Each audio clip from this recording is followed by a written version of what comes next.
Wunmi said there was a fight. And the people that was witnesses, yeah, they said there was no fight at all. So, Iboni Wunmi ti bring out narrative where there was a fight. Eba mi diemu. Now, one argument nípa Canada visa. Ṣé party sọ Canada visa yẹn ti pẹ́. So ni wọ́n fún Mohbad ní Canada visa tí Wunmi ń bàjà. Bó wá jẹ́ pé Canada visa yẹn o ló wá mú wọn gún pa o kò yé mi. Now that is not the bone of contention. But Spendy sọ pé òun gbọ́ tó argue tó sọ̀rọ̀ Canada visa.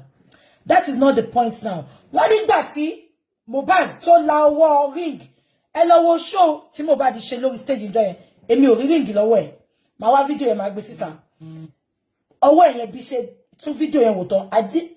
Ọdẹ mi, he wore a very big ring. So did he put on that ring after the show? We don't know. But honestly, it's a ring.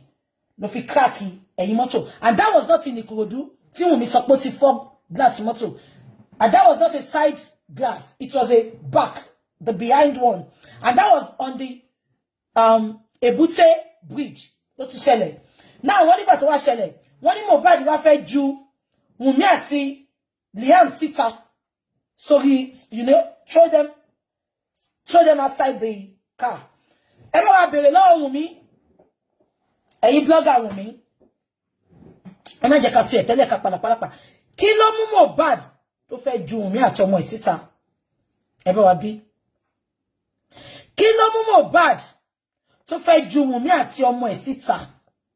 Because ṣé wọ́n pọ̀ ti fẹ́ máa align. Wọ́n sọ̀rọ̀ nípa Canada visa. Ṣé wọ́n ti ṣe DNA ni? Because American embassy máa ṣe DNA. Canada máa ṣe DNA. UK nìkan ni ó ṣe DNA.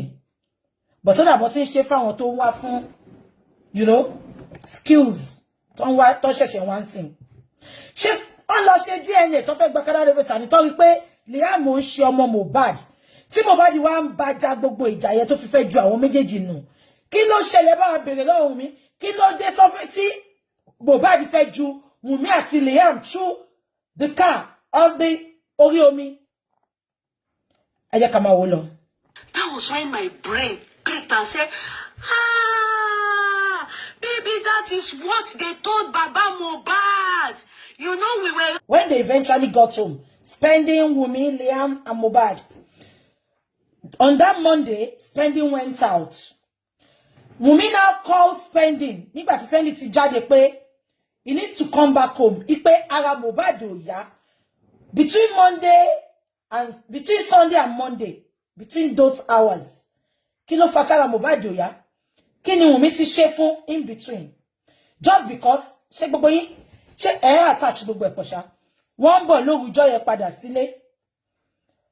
Mohbad fẹ́ ju Liam àti Wunmi síta lórí bridge Ebute ní Nàìjíríà ní lórí bridge Ebute. Àṣírí wo ló ti spill? Tí Wunmi wò pé kàkà kékú má jẹ sèse á fi ṣàwàdà ni. Ó wá dúró kí Spending jáde níjọ́ Monday yẹn. Ó wá pe Spending pé ara Mohbad ò yá. Ipe Mohbad ò dẹ̀ fẹ́ lọ hospital. And according to Adura, ṣé wọ́n ti bá Adura sọ pé nǹkan kò ṣe Mohbad ìgbà táwọn dé láti concert. So kí ni Wunmi ṣe fún tó fi di pé wọ́n fẹ́ gún lábẹ́rẹ́ tó fi di pé sọ pé kò fẹ́ lọ hospital? Wunmi, what happened in between that time? Ta ló gbé wá sílé? Ta ló mú wá dé? Tẹ́ wá ṣe Mohbad ní jàmbá? Tẹ́ wá sọ páre ò yá? Ṣé gbogbo yín dẹ̀ rántí pé the same Monday yẹn Prime Boy pé Wunmi ipò ó fẹ́ wá gbé báàgì òun tó gbàgbé sínú mọ́tò. But Wunmi sọ pé kó má tí wá. Ìgbà tó fún ní time tó máa wá níjọ́ Monday yẹn gan, ó nígbà tí Prime Boy wá, Prime Boy sọ pé ẹnà gate ló ti gbé báàgì fóun, wọn ò jẹ́ kóun wọlé. Ṣé àwọn tí Wunmi pè wọlé kó wá attack Mohbad? Ṣé wọ́n wà nù ilé ni? Àbí kí ló ń ṣẹlẹ̀ tí Wunmi ò jẹ́ kí Prime Boy kó wọnú ilé ìjọ́ yẹn? Ṣé ló pé the same Monday láyé ń sọ yìí? Ẹ jẹ́ ká máa gbọ́ lọ. Má ṣe o. The hospital. Okay. What do you want to do? He said they asked him if he has a nurse. And he uses nurse. Shetibo. Wumi told us, pé ìgbà tí ara Mohbad ò yá. Tí nọ́ọ̀sì táwọn máa ń lò wá tó ti travel ní Spain sọ pé kóun pe nọ́ọ̀sì tóun, but that was a bloody lie. Yèyé Kúdí sọ pé ìgbà tí Wumi pe spending ìpara Mohbad ò yá, pé Mohbad ò dẹ̀ fẹ́ lọ hospital. Ṣóyè yín ní Wumi wá bi spending pé ṣé ó ní nurse. Ṣé ó ní nurse. Kò ṣe spending ló sọ pé òun ní nurse. Wumi ló sọ pé kò fẹ́ lọ hospital. Ìpè ṣe spending ní nurse. Ishara, the nurse he normally will use, Mohbad uses. He asked them, have you people called? They said they've called, but that he doesn't know if they called anybody. But that they said Mohbad refused to go to the hospital. He then gave them Nurse Ishara's phone number. Wumi told us, pé ìgbà tí ara Mohbad ò yá. Tí nọ́ọ̀sì táwọn máa ń lò wá tó ti travel ní Spain sọ pé kóun pe nọ́ọ̀sì tóun, but that was a bloody lie. Yèyé Kúdí sọ pé ìgbà tí Wumi pe spending ìpara Mohbad ò yá, pé Mohbad ò dẹ̀ fẹ́ lọ hospital. Ṣóyè yín ní Wumi wá bi spending pé ṣé ó ní nurse. Ṣé ó ní nurse. Kò ṣe spending ló sọ pé òun ní nurse. Wumi ló sọ pé kò fẹ́ lọ hospital. Ìpè ṣe spending ní nurse. Ishara, the nurse he normally will use, Mohbad uses. He asked them, have you people called? They said they've called, but that he doesn't know if they called anybody. But that they said Mohbad refused to go to the hospital. He then gave them Nurse Ishara's phone number. On giving them Nurse Ishara's phone number, in fact, he didn't even know there was follow-up or anything. It was Bismi that took the number from who is the DJ. I said, Bismi has already witnessed now in the court of, in the inquest. He said, yeah, the DJ. Remember, Bismi was the one that they told us was cleaning wound. Lifestyle told us was cleaning wound in the morning. If you remember, on Sunday morning, when Lifestyle said on his way out, he saw Bismi cleaning wound and he saw blood. You understand? So, I remember, Bismi. I said, okay. He said he doesn't know anything until he just heard that Mohbad is dead. Allahu Akbar. And surprisingly, they said it's his nurse that by Mohbad. I said, okay. We said, Can you imagine? When they called Spending said, Shorty pe nurse. Only Wumi sọ pé àwọn ti pè, she gave an excuse. Only Wumi sọ pé, okay. Do you know maybe they called the nurse or not? Only I don't know. That was what Wumi told me. I was not there. Spending was not there. He was out. Wumi called. But Wumi made us to believe that they were together in the house when Spending called his nurse. Now, when Wumi said they've called their own nurse, she's not picking or something, she gave an excuse, which Spending did not know. Spending now said, I have my own nurse. Nurse Ishara. He now gave them the number. Now my question is, what caused that wound? Officer pé wọ́n nu ẹ̀jẹ̀ láàárọ̀ ọjọ́ yẹn. Kí ló fa ẹ̀jẹ̀ tó nu yẹn? I don't know. Let's listen. okay. Anthony, good morning, my Auntie me. Thank you, ma. God bless you, ma. The nurse took him. Nurse Ishara. What happened? In this our life, nobody has ever died in our hand. Why did you then kill Mohbad? why did you kill Mohbad? There is a setup for her. I said, how? Set up. All this explanation. I asked, so spending. Sorry. Did you explain this to the police? Yes. In your statement? Yes. And they still detain you? Yes. Prime boy, this explanation, was it given to police? Yes. And they still detain you. So this was the statement you wrote? Yes. Now, nurse Feishara, what happened?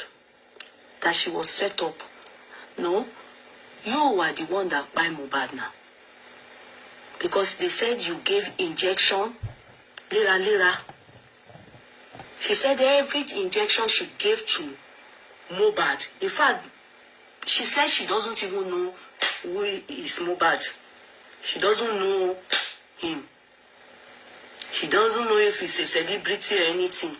It's after they arrested her. I mean, her mother brought her. She said it was her mother that took her willingly to the place. That was when they knew that she's a celebrity. And she didn't know that he's a celebrity. She said when she got to the place, Mohbad was very weak. She met Mohbad weak on the bed. Between Sunday and Monday, very weak. Kilo for weakness. She said when she met him weak, she thought to herself, the first thing she can do is to give paracetamol. When she gave paracetamol, the paracetamol she gave is water paracetamol, not intravenous injection. No. So why did the police told us in their comments then intravenous injection? She said she gave us paracetamol first, but the police make us to understand that intravenous injection. The police are hiding something. What they're hiding, I don't know. I am now believing because why? Narrative me ni àwọn ọlọ́pàá sọ pé nọ́ọ̀sì sọ. Nọ́ọ̀sì dẹ̀ confirm mi sí pé nǹkan tó ń sọ fáwọn ọlọ́pàá kọ́ nìyẹn. What is happening? Governor Sanwo-Olu, please. We are calling on you, sir. Governor Sanwo-Olu, please. You set up this corona inquest. Ever see to the end of this. Please. Something is not adding up. All women's narrative never added up. Go add up, Gaga. What is happening? Because I kept on arguing with people. But what is surround the case? Something is happening somewhere. Let's listen to Iyekudi. Now, remember when they said, Adura, did you see anything happen? He said there was a minor argument upstairs after they got back from Ikorodu. Minor argument upstairs was what Adura said.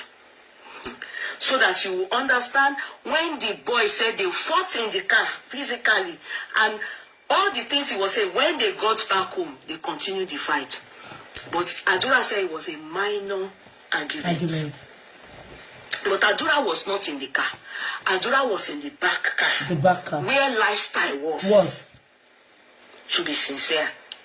Adura wouldn't have even seen any fight because there was not a fight at all between Prime Boy and Mohbad. There was no fight. Spending said it too. Now, she said Mohbad was weak when she got there. So the first thing she did was to give water paracetamol.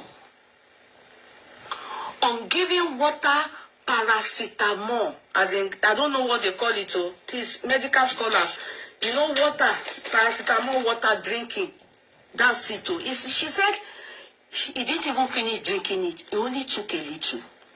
And when she saw he was weak, it was Wunmi that suggested to her, you understand, that You understand? She wanted to give intravenous. She only gave 2 injections. The first she gave, right in front of Wunmi, was... Can you listen? The first injection she gave, right in front of Wunmi, but can you all remember that Wunmi said that she was not there when the nurse was giving those injections? Wunmi, irọ́ pa eku. Ah, kò lè jọ mí lójú. Ọmọ t'ọ́lọ́pàá bá ti bí tẹ́lẹ̀ náà ńkọ́. Irọ́ ló máa pa. Because ọlọ́pàá náà onírọ́ ni wọ́n. Ṣé gbogbo yín, can you remember that Wunmi said she was not there, that she went to the kitchen to cook fried rice for Liam? Ṣé rántí tẹ́ fi pè ní professional in fried rice àbí kí ló kọ́ tí gbogbo yín fún? Ṣé you remember? But the nurse say that now. All the injection he gave Mohbad, Wunmi was present. So where did Wunmi lie? Ṣé Wunmi ti rò pé nọ́ọ̀sì yóò ní sọ̀rọ̀ ni? Ṣé ó ti rò pé nọ́ọ̀sì yìí máa kú ni?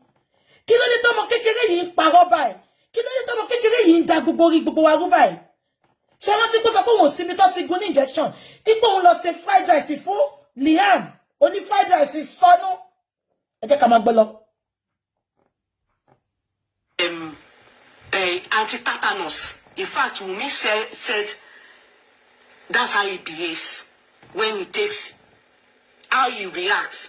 Because the moment she gave that intravenous injection of anti-tetanus, he threw up.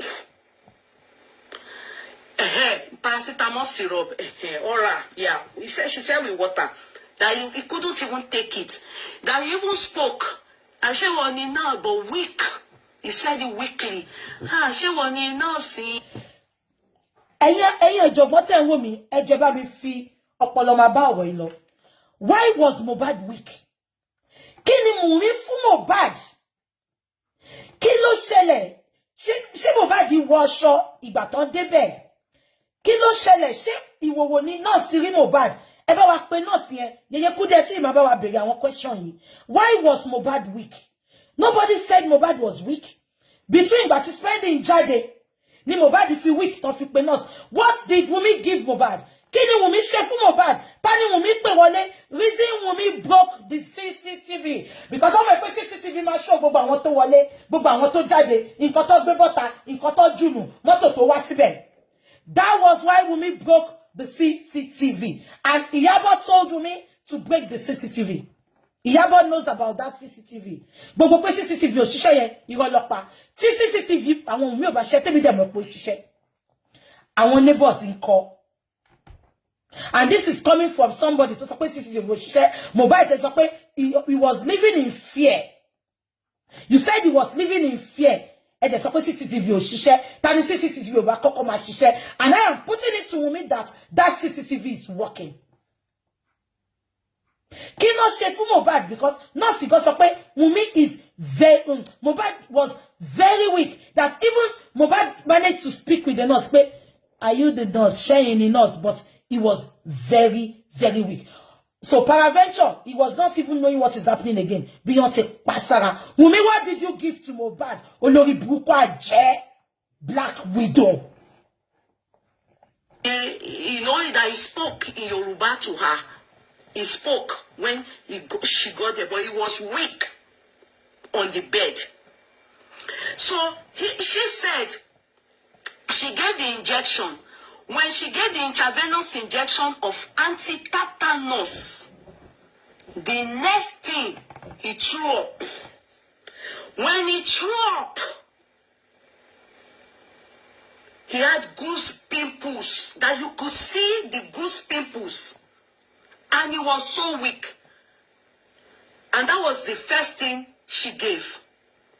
So when she gave that, Wunmi then said, that's how he behaves. She now went, brought water, cold water.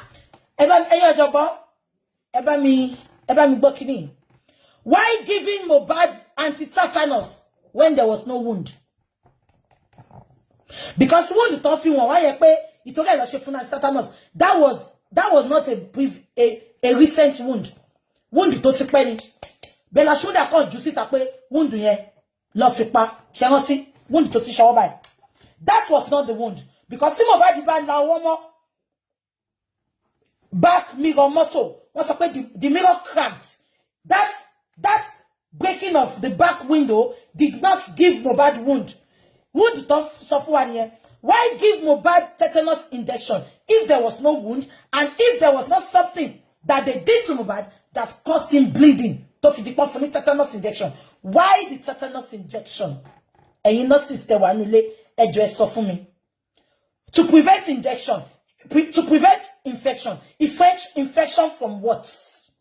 What was Mohbad infected with? She ajage Mohbad Jenny. She umi gulo beni. She beto fi gu aja lo fi guni. Kilo shelembe ye. Why the tetanus? And you know, am I communicating?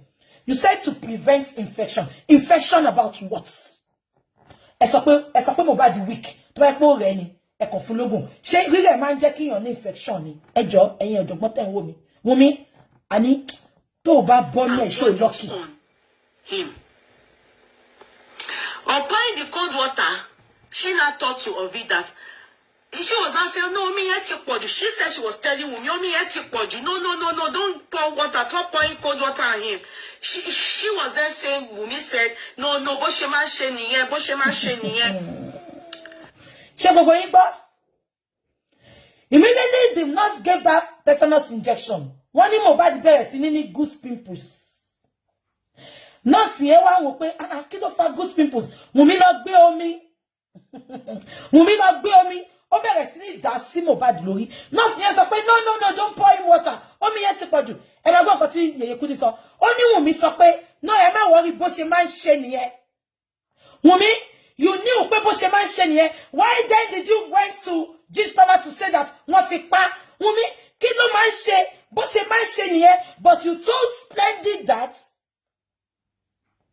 he was not feeling well. Ipe de ti ní kó lọ hospital. Ṣé rí pé irọ́ Wùmí ò align. Ó ti ní kó lọ hospital. Ó dẹ̀ tún sọ fún nọ́ọ̀sì pé bó ṣe máa ń ṣe nìyẹn. Bí Mohbad ṣe máa ń ṣe nìyẹn. Tó bá ti gun lábẹ́rẹ́ máa domi sí lórí. Bó ṣe máa ń ṣe nìyẹn Wùmí. Báwo ló ṣe ń ṣe? Tó bá ń ṣe bẹ́ẹ̀, ò ní pé Splendid pé ó sick. Wà á ti mọ bó ṣe ń ṣe. Bí nọ́ọ̀sì yẹn ṣe wọlé, wà á ti sọ fún pé bó ṣe máa ń ṣe nìyẹn o. Wùmí, bó o bọ́nú ẹ̀ ṣó lucky. Ẹ jẹ́ ká máa gbọ́ lọ. So she then decided that could it be that what was the hand swollen and everything, could it be that it's an infection too? Because Wumi was one that suggested the anti-tetanus. So she still went ahead. Did you sit down? This is where this was where the nurse made the greatest mistake. Tabati nurse yen wole o deserve ebe.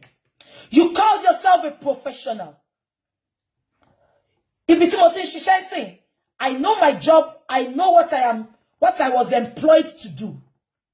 Nobody, unless my senior, my manager, don't know Jumilo, don't ní làákàyè Jumilo. Nobody, tí ò ní experience iṣẹ́ mi, will not come and tell me what to do in my job. Am I communicating? Now, the nurse said it was Wumi that suggested that they should give him tetanus injection. Ṣé Wùmí jẹ́ nọ́ọ̀sì ni? Ibi tí mo ti ní problem pẹ̀lú nọ́ọ̀sì yẹn nìyẹn. My job description, God bless you. Ibi tí mo ti ní problem pẹ̀lú nọ́ọ̀sì yẹn nìyẹn. Is it after the money appointment now? I'm not gonna pick. After the money appointment, I'll call you later. Am I communicating? Nọ́ọ̀sì débẹ̀, ó ti mọṣẹ́. Nọ́ọ̀sì alábẹ́rẹ́ kú. Ó débẹ̀, ó ti mọṣẹ́. Why will Wùmí suggest to you? Ó sọ pé Wùmí lá fọṣẹ́ ńlẹ̀ náà. Oni tó bá ti tọ́ sẹ́nu báyìí, nǹkan tó bá sọ, ó bá jẹ́ alágbára, ó pa difficult kó tó má listen sí. Ṣé Wùmí jẹ́ nọ́ọ̀sì ni? Ló ṣe sọ fún nọ́ọ̀sì. Ṣé Wùmí ní experience nọ́ọ̀sì ni? Mo sọ pé tó bá yẹ pé nǹkan tó ṣẹlẹ̀ nìyẹn. Ẹ lọ fa Kàrímọ́ lọ́wọ́ dáadáa. Bí Kàrímọ́ ló sọ fún Wùmí kó sọ fún nọ́ọ̀sì. Because ibi tí nọ́ọ̀sì yẹn ti stupid nìyẹn. Báwo ni Wùmí ṣe máa sọ fún ẹ pé kò fún lábẹ́rẹ́ tetanus? Ó jẹ́ kó bèrè lọ́wọ́ ẹ pé he has no wound. He has no infection. Why it's my tetanus? But instead, reverse was the case. You listened to Wumi and you gave him tetanus injection. Why it's Wumi or tetanus injection? Why calling the nurse? Why wait for the nurse for 2 days if it was not a setup? When Wumi knew that tetanus to mamba, why it's tetanus to mamba? Why did that nurse listen to Wunmi? If it's about any problem, pẹ̀lú Wunmi ni. Pẹ̀lú nurse ni. Wunmi is not a nurse. Ó dàbí kí lọ look after him tó ní end of life fún sí ni. Mo délé ẹni tó ní end of life. Tí mo mọ gbogbo nǹkan tí máa ṣe tí máa fi look after him. Ṣó ti yé yín? End of life patients. Am I communicating? Now, mo wá débẹ̀. Mo ti mọṣẹ́ tí mo fẹ́ ṣe. Àwọn family ẹ̀ tó wà nínú ilé pẹ̀lú ẹ̀ because a máa ń lọ sílé wọn lọ look after wọn ni. Àwọn family tó wà nínú ilé tó ní end of life tí mo fẹ́ lọ look after yẹn. Àbẹ̀ tó ní complex care tí mo fẹ́ care fún. Tó wà complex tí nǹkan tó ṣe wà complex gan. Tí mo ti mọ gbogbo nǹkan tí máa ṣe. Tó ti train me. That is why we are always trained in England. So that you know your job description. You follow it and you deliver.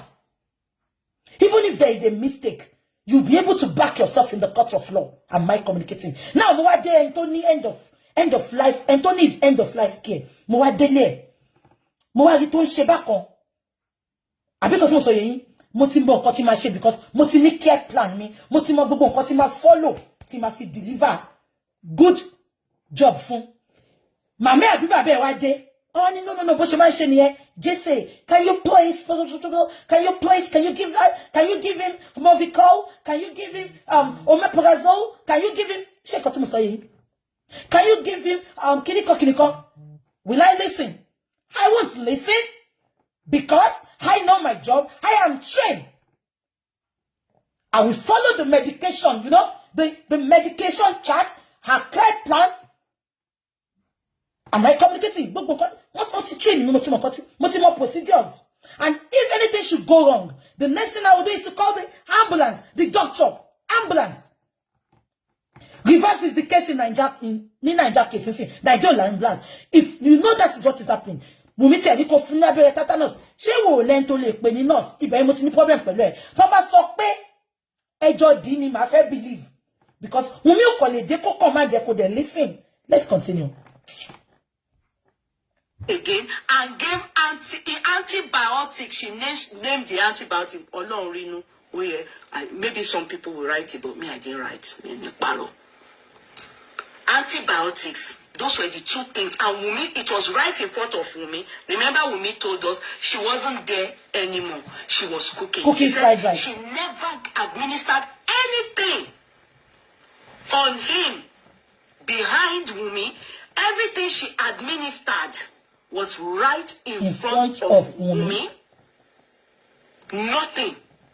Then she noticed that he was weaker.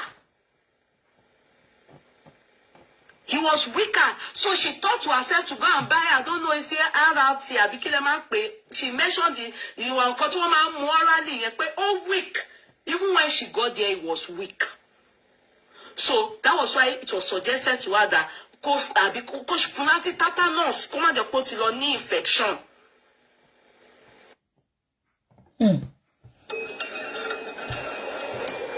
I don't understand what is happening. Wunmi ti parọ́ oríṣiríṣi fún wa. I don't know, honestly. So, anti-tetanus was administered, antibiotic was administered. That was all she administered. But Wunmi, when he was still fainting, kept going. Then she told her no, and he was quoted. Ola Sholara, let me go and get me more. So if you thought to stab and want to bow, Mohbad was clothed. So the nurse, the stupid nurse, offer attend to patients. The first thing for you to do, Thomas Okpe, in kokon Timba dele patients is in Timba lo wo pe in kokon she. Before God and man, the first thing I do is Makoko assess the body. What's your training one? Just to cover your back. Because anything might have happened. Only tiny wound. Only tiny bruise. Àwọn òyìnbó iná máa ń parọ́. Wọ́n lè sọ pé ẹni tó wá ní o, ẹni tó wá look after ní o, òun ló fún o, òun ló ṣe léṣe. You look, you check. Ó dàbí kọ́ máa fún ẹ land over ni. Lágbájá rí báyìí, tàbẹ̀dí rí báyìí. Am I communicating? Tí n bá débì kan nísinsìnyí. Tí n bá dẹ̀ fẹ́ ṣe, bí ṣe ni ma ṣe máa kọ sílẹ̀. When I got there, I saw this, I saw this, the family was there, the mother did this, the father did this. Kí nọ́ọ̀sì yẹn tó fọwọ́ kan Mohbad, ó jẹ́ kó kọ́kọ́ check.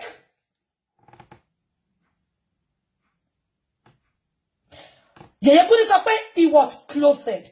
Tó bá jẹ́ pé nǹkan ti ṣẹlẹ̀ ńkọ́, bí nǹkan tí Wùnmí ṣe ni Wùnmí ṣe ń sọ pé kó máa fún lógún ilé, kó máa fún lábẹ́rẹ́ ilé, because mo yìí sọ fún yín, ẹni tí ò ní wùndù, kí ló dé tí Wùnmí tó sọ pé kó fún lábẹ́rẹ́ tetanus. Ẹ jẹ́ ká máa gbọ́ lọ. So that they can give to Mohbad. So she went, as she was on her way coming back, I'll be going. She even got back, not that anybody called her. On getting back, she saw that they had naked Mohbad. It was only in pants. And they were pointing. Can you see? Wùnmí sọ pé kí nọ́ọ̀sì yẹn lọ ra oògùn kan. Yèyé Kúdí sọ pé àwọn ò rántí oògùn yẹn. Ó nígbà tí nọ́ọ̀sì, Wùnmí, Wùnmí, ìkúnlẹ̀ abiyamọ o. Why tí Wùnmí ò ṣe bọ́ṣọ lójú nọ́ọ̀sì yẹn? Ìgbà tó máa fi rán nọ́ọ̀sì jáde, nọ́ọ̀sì sọ pé ìgbà tó máa fi padà wá, Mohbad ti wà ní wòwò. Pàǹtì nìkan ló wà ń díẹ̀. Kí ló ṣe ní mọ́mẹ́ǹtì tí nọ́ọ̀sì jáde yẹn? Kí ló tún ṣe sí lára? Ẹ gbà wá. Ṣé rántí pé ìgbà tó gbé Mohbad sínú mọ́tò lóòótọ́? Mohbad yìí mí. Kí ni Wùnmí tún ṣe sí lára? Water on him. And she was like, why are you people pouring water on him? Cold water.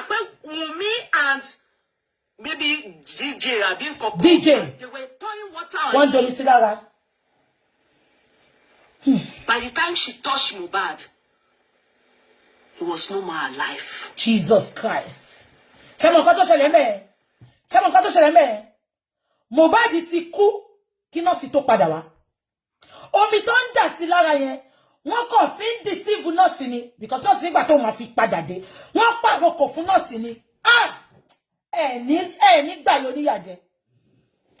Ẹ ní ráàrin fẹsẹ̀ sí. Ẹ ní gbọ́jọ́ ọlọ́jọ́ lọ ẹ̀yin tẹ́ ń wò mí. Ṣé gẹ́tì nǹkan tó ṣẹlẹ̀ ńbẹ̀?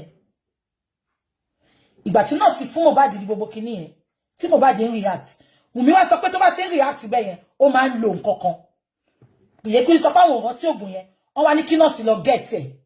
Ìgbà tí nọ́ọ̀sì máa fi dé, nọ́ọ̀sì rí pọ́n bomi sí lára, wọ́n ní nọ́ọ̀sì sọ pé ẹ má bomi sí lára. Kí ló dé ń bomi sí lára? Kí ni Wùnmí ṣe fún Mohbad ní mọ́mẹ́ǹtì nọ́ọ̀sì yẹn jáde? Ṣé fẹ́ gbọ́? Mohbad ti kú. Wọ́n kàn mọ́mọ́ bomi sí lára ni pé tó bá ń bomi sí lára, nọ́ọ̀sì ayé ìròbí pọ́ wà láyé. Ìgbà tí nọ́ọ̀sì máa fi wò ó bọ́ ṣe ń bomi sí lára, Mohbad ti kú.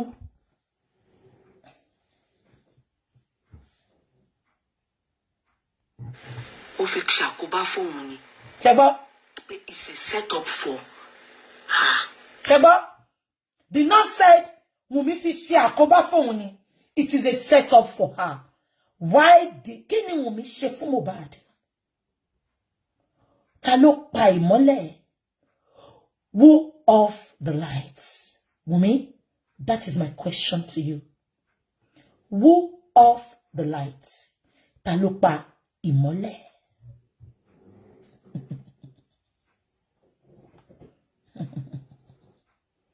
Wùnmí, let's now assume, we are assuming now, let's now assume it was a mistake, which I know it was not a mistake. Gbé mi lọ sí court. Wùnmí, you intentionally killed Mohbad, and Mohbad's death has been orchestrated. It has been pre-planned. You only look for somebody to put that blame on. That was why you called the nurse. Everything has been orchestrated. It has been pre-planned due to what Mohbad was spitting to you, due to what Mohbad was telling you in the car. Ikú ń pa dẹ̀dẹ̀dẹ̀dẹ̀ ń pa kú dọ̀rọ̀ wà tí Mohbad. Ṣé gbogbo yín gbọ́ mi? Let's assume it was a mistake. Why can't we say all our truth? Who brought about etilo pa Mohbad? Eti infection. Who brought about that? After that, ṣé Wùnmí ò sọ fún Bella Shmurda ni? Tí Bella Shmurda wá put her out to pay wọ́n ti pa. Ṣé gbogbo yín rántí? Wùnmí said they have killed the nigger.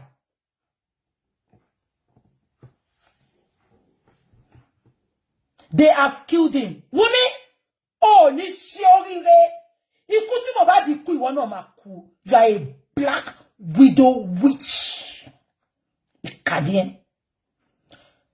So all this happened. You were there when Mohbad died. Why did you put that narrative to Ghost Lover that they have killed him?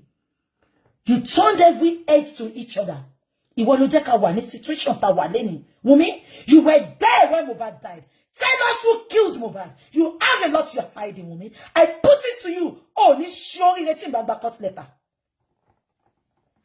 You witnessed everything back to back. Why are you putting different narrative out there? Why is your mother not talking? Why is your father not talking? Just because they knew what killed Mohbad. You told them the truth, Wumi. Come out and say your truth and let your truth set you freaking free.